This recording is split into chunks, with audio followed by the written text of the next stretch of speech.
ध्यान दिया है कि हमारे समाज में कुछ पारिवारिक संबंध धीरे धीरे अदृश्य हो रहे हैं। पहले हर बच्चे के माता पिता के अलावा चाचा, ताऊ, बुआ, मामा, मौसी जैसे ढेरों रिश्तेदार हुआ करते थे, लेकिन अब ये सभी मानो विलुप्त प्रजाति होते जा रहे हैं। भारतीय परिवारों में रक्त के कुल 5 रिश्ते समाप्त होने की कगार पर हैं। 1-2 पीढ़ी बाद संभवतः ये सभी संग्रहालय में सजा दिए जाएंगे। केवल अंकल और आंटी बचेंगे।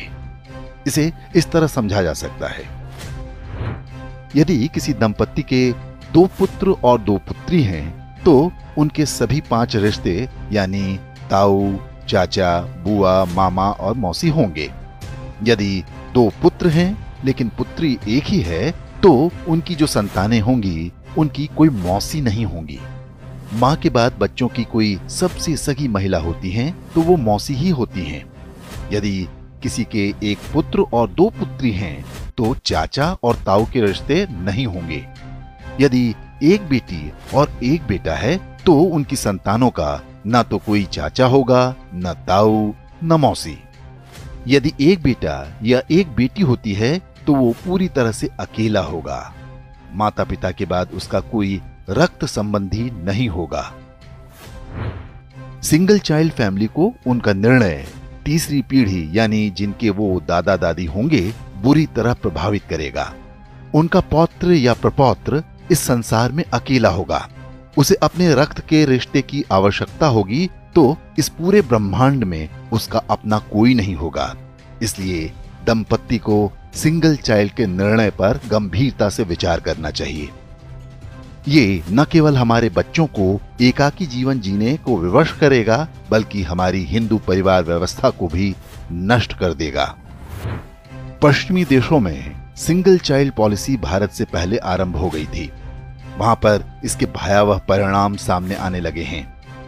ब्रिटिश विद्वान डेविड सेलबॉर्न ने एक पुस्तक लिखी है जिसका नाम है द लूजिंग बैटल विद इस्लाम। इसमें बताया गया है कि पश्चिमी समाज पर इस्लाम का अधिकार होता जा रहा है और इसका सबसे बड़ा कारण एक शक्तिशाली परिवार व्यवस्था का अभाव है। यूरोपीय देशों में परिवार नाम की संस्था लगभग समाप्त हो चुकी है। लोग विवाह करना पसंद नहीं करते।